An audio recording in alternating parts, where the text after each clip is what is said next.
Hello বন্ধুরা, আশা করছি সবাই ভালো আছেন। আজ আমি রান্না করব ডিমের কোরমা।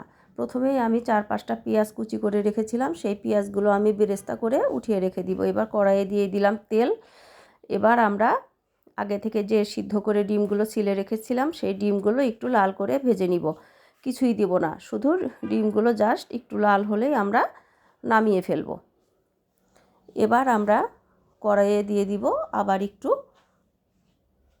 পরিমাণ মতো তেল। কোরমাতে একটু তেল বেশি লাগে, তারপরেও আমি সব তরকারিতে একটু তেল কম দেওয়ার চেষ্টা করি। এবার দিয়ে দিব 3 চামচের মতো পেঁয়াজ বাটা। আমরা চুলা ছোট করে দিয়ে আস্তে আস্তে একটু সময় পেঁয়াজ বাটা ভেজে নিব।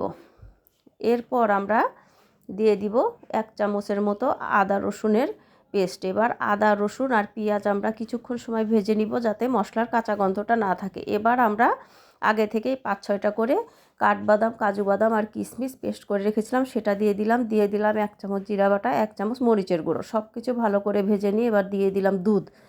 এবার দুধ সহ মশলাটা আমরা ভালো করে কিছুক্ষণ সময় কষিয়ে নিব। আসলে মশলাটা যত কষাবো তরকারিটাও তত বেশি টেস্ট হবে। চুলা ছোট করে দিয়ে আস্তে আস্তে কষিয়ে নিব আমরা, যাতে নিচে লেগে না যায়। এবার দিয়ে দিলাম পরিমাণ মতো লবণ।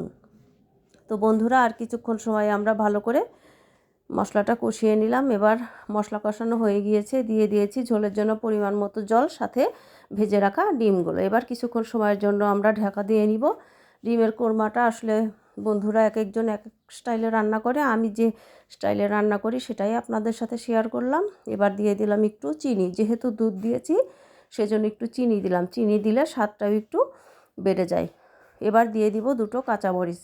বন্ধুরা, আপনারা যদি এই স্টাইলে কখনো ডিমের কোরমা রান্না না করে থাকেন, অবশ্যই আমি রিকোয়েস্ট করছি এই স্টাইলে একদিন রান্না করে খেয়ে দেখবেন।